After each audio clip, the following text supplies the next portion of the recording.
Bonsoir et bienvenue dans cette nouvelle édition de 24 heures Sénat. Voici les titres. La flambée des impôts locaux, plusieurs grandes villes viennent de voter des augmentations de leur fiscalité. Les élus s'abritent derrière la baisse des dotations de l'État pour justifier leur décision. Existe-t-il d'autres options pour baisser la facture des contribuables?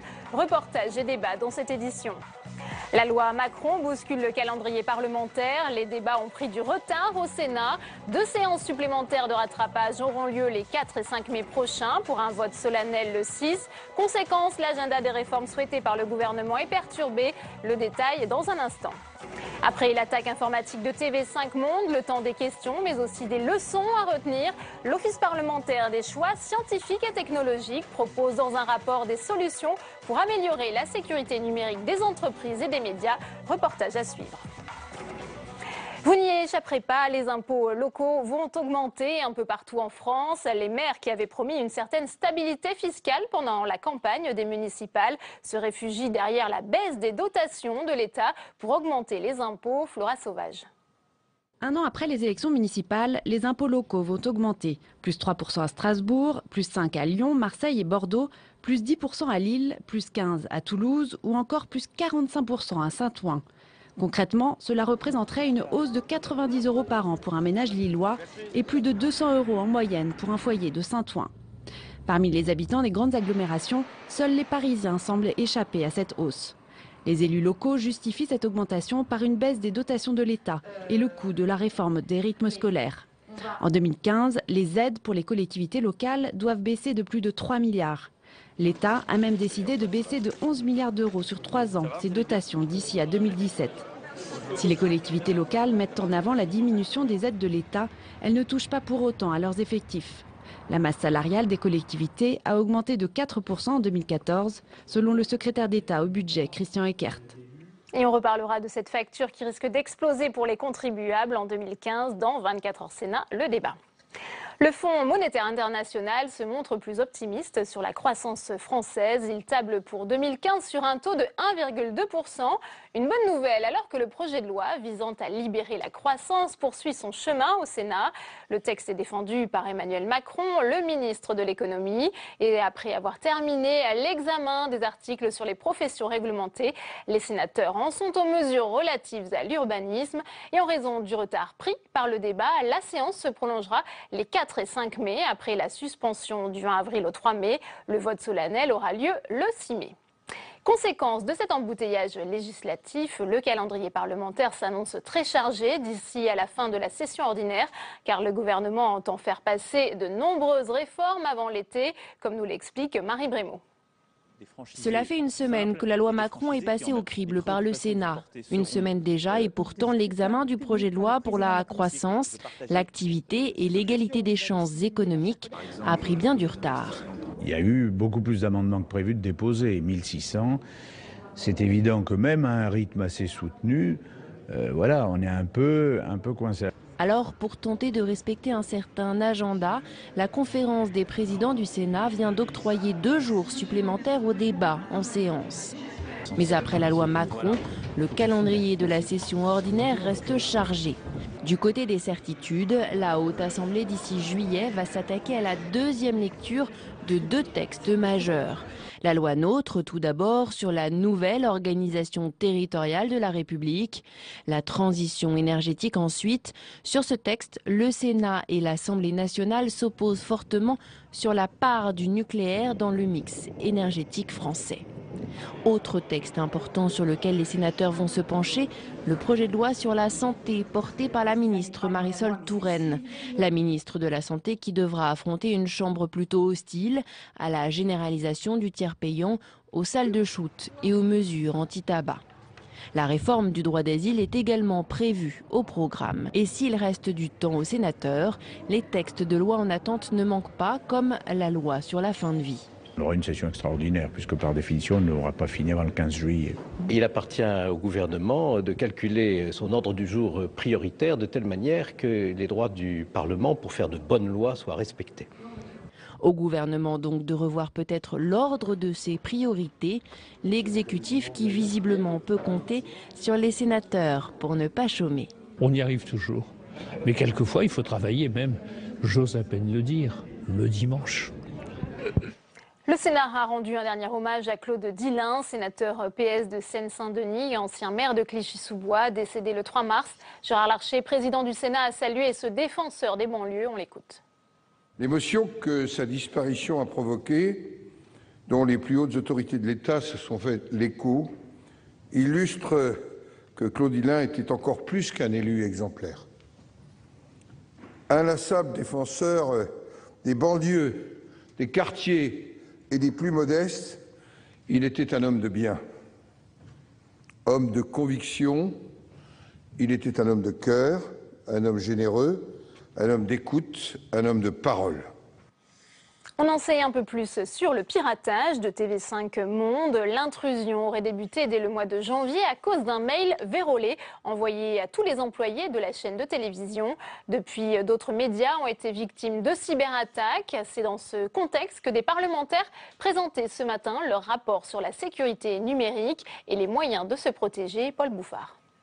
Cette fois, le journal L'Union, l'Ardennais et même La Voix du Nord ont fermé leur site web pour cause de cyberpiratage. En France, c'est 73% des grandes entreprises qui ont déjà subi des attaques du fait de petits logiciels espions s'introduisant dans les réseaux. Dans un rapport parlementaire, le sénateur Bruno Sido propose une hygiène informatique pour mieux se protéger. Il vaut mieux perdre un mail et perdre une information que de cliquer sur tout et n'importe quoi et finalement faire introduire des virus dans son ordinateur. Ça passe par là, ça passe par changer ses mots de passe régulièrement, avoir des mots de passe de plus de 4 chiffres, etc. etc. Voilà, c'est quelque chose qu'on devra apprendre aux jeunes, en même temps que l'étape de multiplication, on devrait leur apprendre l'hygiène informatique, des réflexes. Il faut acquérir des réflexes. Former et informer massivement toutes les classes d'âge au numérique. Mais aussi, autre point du rapport, le droit qu'il faut adapter. Réglé aujourd'hui par le Patriot Act américain, les parlementaires en appellent à un droit européen. Les Américains, ils ont le Patriot Act qui s'impose au monde et nous, on est un petit peu là en attente. Et dans le cadre de la négociation en cours avec Bruxelles, entre Bruxelles et Washington, on a un espace à construire. Et pourquoi pas recruter directement des hackers, ces pirates informatiques, pour protéger les entreprises? Autre proposition des parlementaires. Après l'attaque contre TV5 Monde, le gouvernement veut accélérer. Et dans la loi de programmation militaire, on identifie aujourd'hui 200 opérateurs d'importance vitale. Des entreprises de secteurs clés à protéger à tout prix. Énergie, alimentation audiovisuelle, une liste aujourd'hui classée secret défense. Le sénateur UDUIC Hervé Maurey, président du groupe d'amitié France-Ukraine, recevait cet après-midi la sœur de la pilote et députée ukrainienne retenue par la Russie depuis le 18 juin 2014. Nadia Savchenko a entamé une grève de la faim et son état de santé inquiète ses proches. On écoute Hervé Maurey. Sa sœur, qui était aujourd'hui à Paris, a souhaité que nous la recevions, ce que le groupe d'amitié France-Ukraine a fait naturellement avec beaucoup de plaisir, pour attirer notre attention sur la situation humanitaire de sa sœur, qui est emprisonnée depuis maintenant de nombreux mois, qui ne s'alimente plus, et pour essayer que nous puissions relayer cette demande de libération auprès des pouvoirs publics et notamment des autorités russes.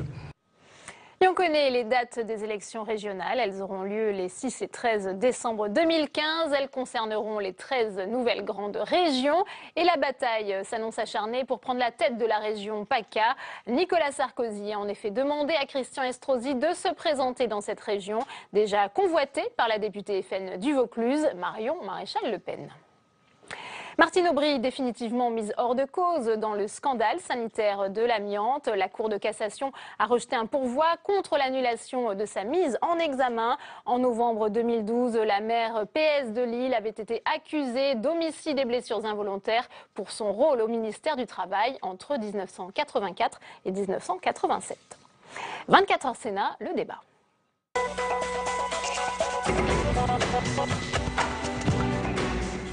Manuel Valls face au maire en colère. Le Premier ministre a été accueilli par une manifestation d'élus franciliens à l'ouverture du Salon des maires d'Île-de-France ce matin au Parc Floral à Paris. Il dénonce une baisse des dotations aux collectivités locales qui les oblige fatalement, selon eux, à augmenter les impôts locaux. C'est le cas à Saint-Ouen, en Seine-Saint-Denis, où le maire UDI a dû prendre cette décision douloureuse pour les administrés. Reportage de Louis Sibyl et Jérôme Bonnard. C'était il y a 2 mois, lors du débat d'orientation budgétaire. Dès le début, le maire de Saint-Ouen annonce la couleur. En bref, nous avons démarré le mandat avec une triple peine, une situation financière catastrophique, fruit d'années et d'années de gestion laxiste, où l'on a financé l'emballement des dépenses par un recours totalement irresponsable à l'emprunt, un désengagement de l'État, une perte de confiance totale de la part de nos partenaires financiers. Conséquence pour la nouvelle équipe, pas le choix, les impôts locaux vont augmenter. Et à Saint-Ouen, la note pourrait être salée pour tout le monde, de 150 à plus de 200 € selon les foyers. Dans la rue, cette nouvelle consterne. C'est pas bon du tout. Les salaires sont bloqués pour X raisons et par contre les charges augmentent, les loyers augmentent, le gaz augmente, tout augmente. Voilà. Pour l'opposition, cette hausse est une sanction qui va aussi toucher les plus modestes. Je rappelle qu'on pouvait faire le choix de n'augmenter que la taxe foncière. On a fait aussi le choix d'augmenter la taxe d'habitation. Ça signifie aussi qu'il y a une population modeste à Saint-Ouen qui va subir ça de plein fouet. Ça signifie également qu'il y a peut-être une volonté de la municipalité aujourd'hui de faire un triage social dans la ville. Pour la municipalité, le levier fiscal servira aussi à assumer des projets d'investissement, comme le futur quartier du Doc, où 10 000 nouveaux habitants sont attendus. Et on ouvre le débat de ce 24 heures Sénat avec nos invités ce soir sur ce plateau. Jérôme Durin, bonsoir. Vous êtes sénateur socialiste de la Saône-et-Loire. Merci d'être avec nous. Avec nous également sur ce plateau Vincent Delahaye, sénateur UDI-UC de l'Essonne. Et Christian Cambon, vous êtes sénateur UMP du Val-de-Marne. Je précise que vous êtes tous les deux maires de communes. On va y venir dans un instant. Alors cette première réaction peut-être à ces reportages que l'on vient de voir. Les maires se disent contraints d'augmenter les impôts. Est-ce que c'est le cas par exemple Vincent Delahaye à Massy, ville dont vous êtes maire? On a malheureusement dû prendre cette décision la semaine dernière, effectivement, lors du conseil municipal. C'est vrai qu'on a des impôts modérés à Massy, donc je souhaitais les maintenir modérés. Ils restent modérés, on les a augmentés de 3,6% sur la taxe foncière, mais on a un prélèvement qui est faramineux de la part de l'État. Moi, je suis pour les efforts aux collectivités, comme pour l'État qui doit faire plus d'efforts. Moi, je considère que les efforts ne sont pas équitablement répartis et on nous demande beaucoup trop aux collectivités et pas suffisamment à l'État. Et ce qui est déjà très difficilement supportable aujourd'hui va le devenir insupportable en 2016 et 2017. Et moi, je suis pour qu'on attire l'attention encore plus du gouvernement sur ce sujet, parce que c'est pas possible. Ça ne pourra pas se poursuivre comme ça. Comment réagissent les habitants de Massy à cette annonce? Écoutez, pour l'instant, ils ne sont pas tous informés. Donc, j'ai une lettre d'information qui part cette semaine. Donc, il faut leur laisser le temps. Mais beaucoup de ceux que j'ai rencontrés comprennent la situation. On a fait un plan d'économie. Vous l'aviez évoqué pendant la campagne pour les municipales? Moi, je m'étais engagé à maintenir une fiscalité modérée. Donc je maintiens une fiscalité modérée avec 3,6%. Je suis le plus faible taux de l'Essonne, des villes de plus de 20 000 habitants en Essonne. Jérôme Durin, on a vu dans le reportage que gauche et droite sont concernés par ces augmentations d'impôts. On a vu des grandes villes qui augmentent leurs impôts, Lille par exemple. Finalement, c'est gauche et droite unis contre le gouvernement face à cette baisse des dotations aux collectivités? Non, je ne pense pas qu'on puisse dire qu'il y ait une unité politique. D'ailleurs, la manifestation à laquelle vous faisiez allusion tout à l'heure, elle n'était quand même pas très représentative. C'était quand même de droite, il faut le dire clairement. Je crois qu'on ne découvre pas la situation, les difficultés financières du pays, et que dès 2014, on savait où on allait. Donc il y a un certain nombre de municipalités qui ont dit modération fiscale, sobriété dans le prélèvement de l'impôt, se sont un peu avancés parce qu'on savait qu'on allait entrer dans le dur.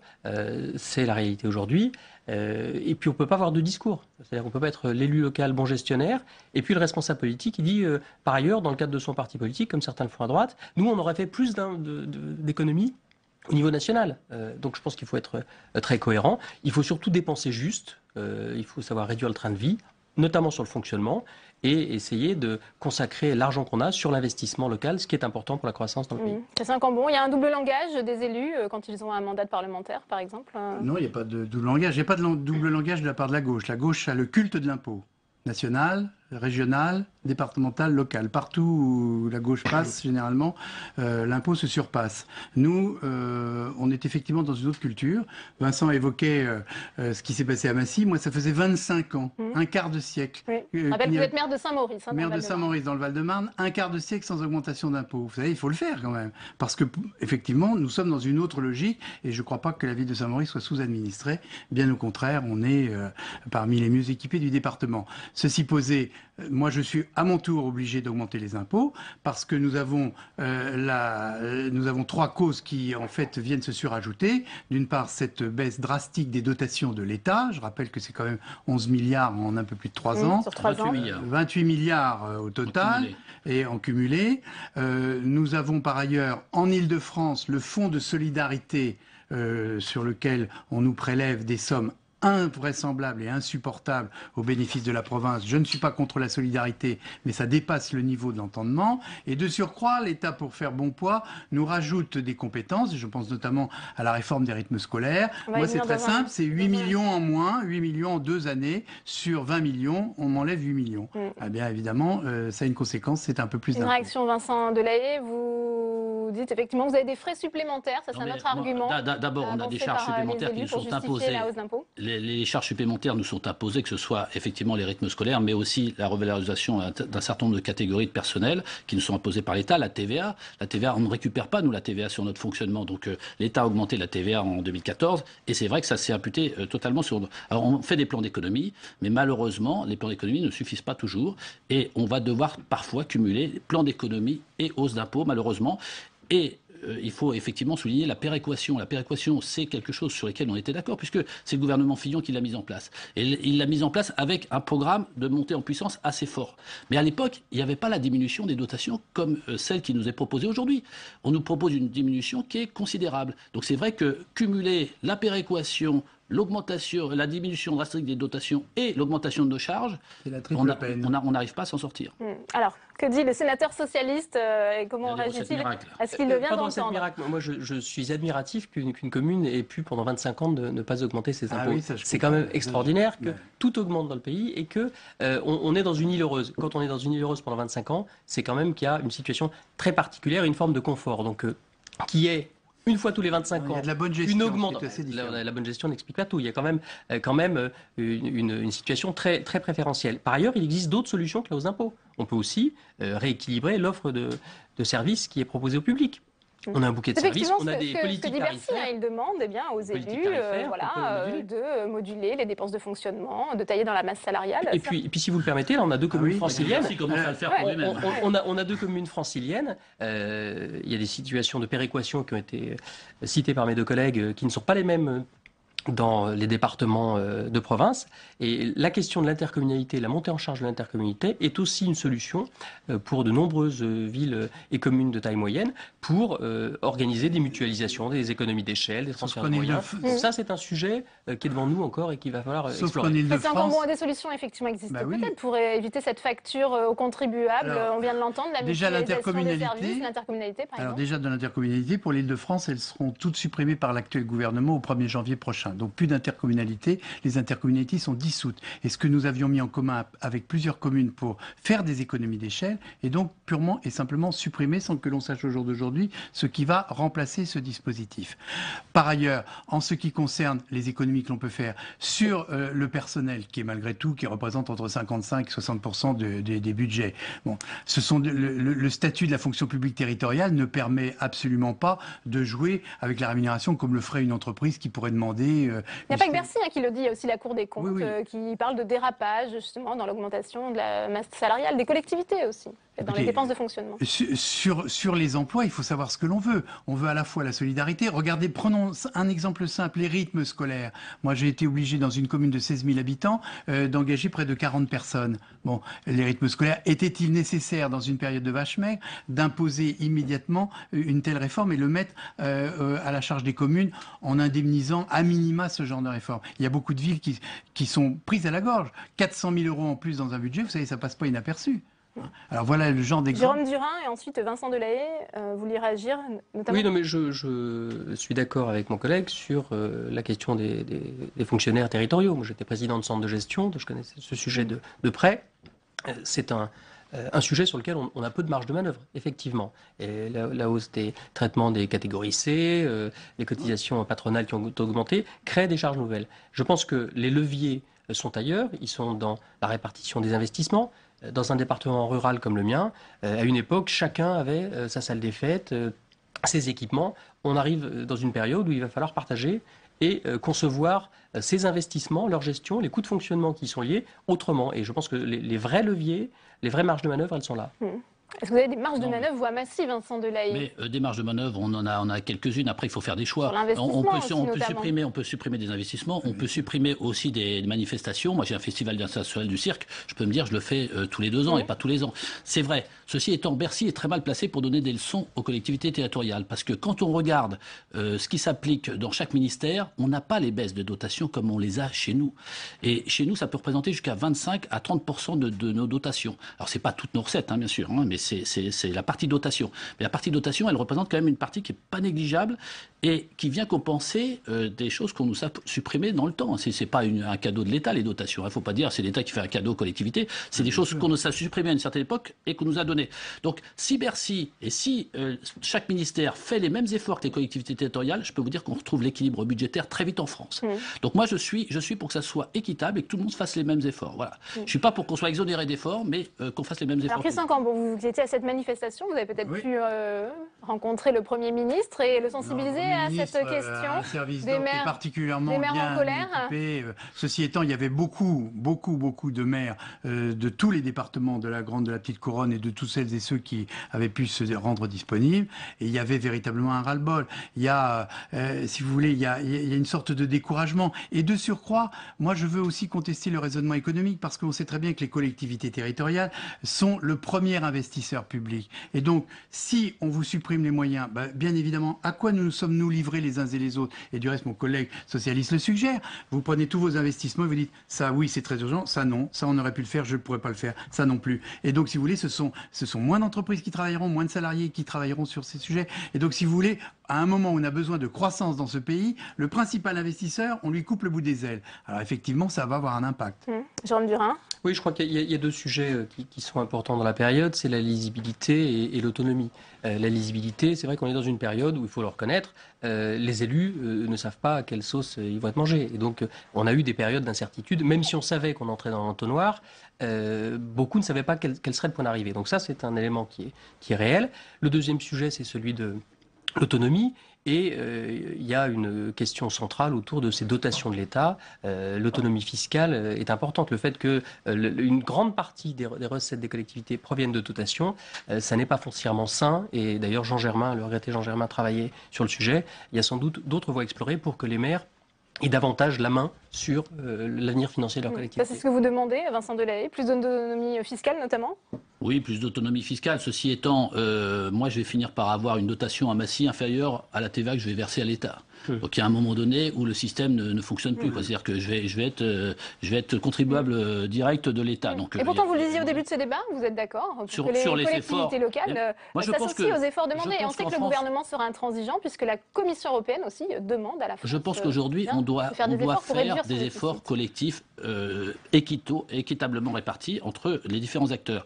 Et le programme de stabilité, finalement, fait porter l'effort énormément sur les collectivités territoriales, de façon totalement disproportionnée. Voilà. Et qui forcément les répercute, quel que soit d'ailleurs le bord politique de chacun, parce qu'on voit bien dans les villes qui augmentent leurs impôts, il n'y a pas que des villes de droite ou du centre, et il y a des villes aussi de gauche, donc voilà, tout le monde est logé à la même enseigne.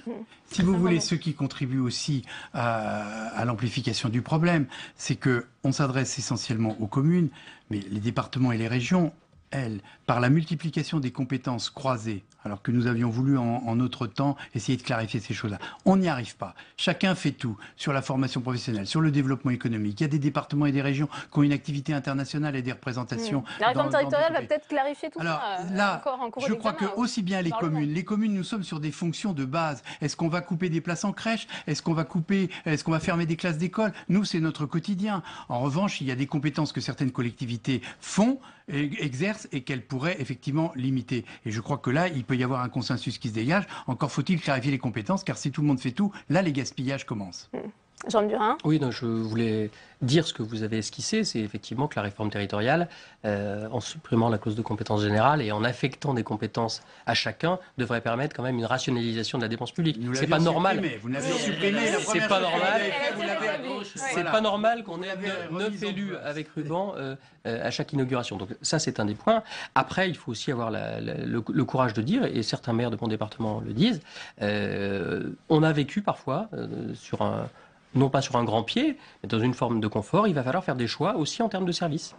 En termes de tarification. Concrètement, comment ça se passe à Chalon-sur-Saône? Vous êtes adjoint de cette ville? Je l'étais, non, je suis dans la minorité. D'accord. Il y a des choix qui ont été faits, alors qui ne sont pas les nôtres, mais qui sont, par exemple, de baisser les subventions aux associations. Je pense qu'il y avait d'autres moyens, mais voilà, la nouvelle équipe prend d'ailleurs, comme beaucoup d'élus. Qu'auriez-vous fait si vous étiez encore... Je crois qu'on aurait travaillé plutôt sur l'étagement des grands investissements et la modulation des tarifs des services, plutôt que sur la suppression, par exemple, des crédits à la culture. Ils auraient fait comme Madame Aubry, l'exemple a été donné hier, Madame Aubry augmente très considérablement la taxe sur le foncier, c'est-à-dire sur les propriétés, les gens qui ont un petit appartement, les gens qui ont une maison. Alors ceux-là vont en prendre un bon coup sur la tête. C'est ce que va faire Vincent Delahaye, il nous a expliqué, sur les propriétaires 3,6%, c'est pas un gros coup sur la tête. À Lille, c'est près de 11%, ce qui n'est pas une mince affaire. C'est pas la même chose, et le taux à Massy n'est pas du tout le même taux qu'à Lille. Donc voilà, moi je pense qu'il faut effectivement en la matière revenir à tailler dans les investissements. Effectivement, on peut tailler dans les investissements, mais c'est mauvais pour l'économie en général. Et c'est mauvais pour l'économie locale, parce que souvent, ce sont des entreprises locales qui travaillent, que ce soit sur les TP ou sur les bâtiments. Et si on les fait moins travailler, je peux vous dire que ça va souffrir sur le plan de l'emploi. Donc, je ne pense pas que ça soit une bonne solution. Après, essayer de grignoter des efforts des uns et des autres, revenir sur certains services, parce qu'il faut aussi revenir sur certains services. Moduler les tarifs, on l'a déjà fait. Moi, je l'ai déjà fait. J'ai fait complètement sur moduler les tarifs.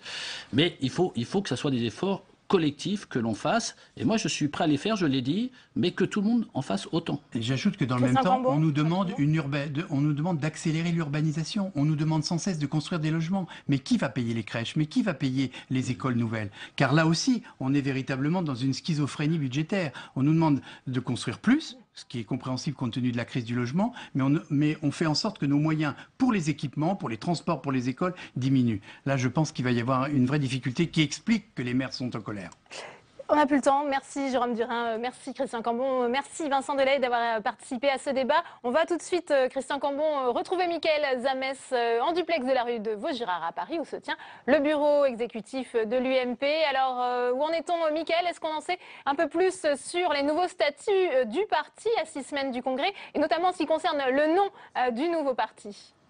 Sincèrement, c'est un tel secret de polichinelle que personne n'en a parlé ce soir lors du bureau politique. Alors même si officiellement on nous parle évidemment des Républicains, ce fameux nom, tout le monde semble d'accord pour dire que les Républicains c'est un bon nom. Alors si on n'en connaît pas officiellement le nom de cette marque, on en connaît un peu plus de détails sur le fonds de commerce. Et le fonds de commerce, c'est bien entendu les statuts. Les statuts, c'est très important pour un parti politique, surtout quand il vient de se lancer. Et l'UMP, nouvelle, donc peut-être les Républicains, veut un parti de militants, un parti de la base. Les i-politiques, les i-militants auront donc la parole. Et par exemple, pour vous, ça veut peut-être dire pas grand-chose, mais pour eux, ça veut dire beaucoup. Les présidents de fédération seront élus par les militants au suffrage direct. C'est très important parce que ça permet d'avoir une forme de bataillon en vue des primaires. Et Nicolas Sarkozy, évidemment, compte beaucoup sur ses présidents de fédération pour faire de la carte des adhérents en vue des primaires. Certains nous disent ici qu'il est en train de mettre en place une forme de machine de guerre. Évidemment, les jupéistes regardent ça avec beaucoup de vigilance. Vous voyez, on est à quelques mois, à quelques semaines des élections ici et à près de 1 mois de la préparation du congrès politique de l'UMP. Et déjà, on voit bien les camps des uns et des autres se mettre en place. Merci beaucoup, Mickaël. C'est la fin de cette édition. Merci à vous de l'avoir suivi. À 22h, Sonia Mabrouk. Très bonne soirée et à demain.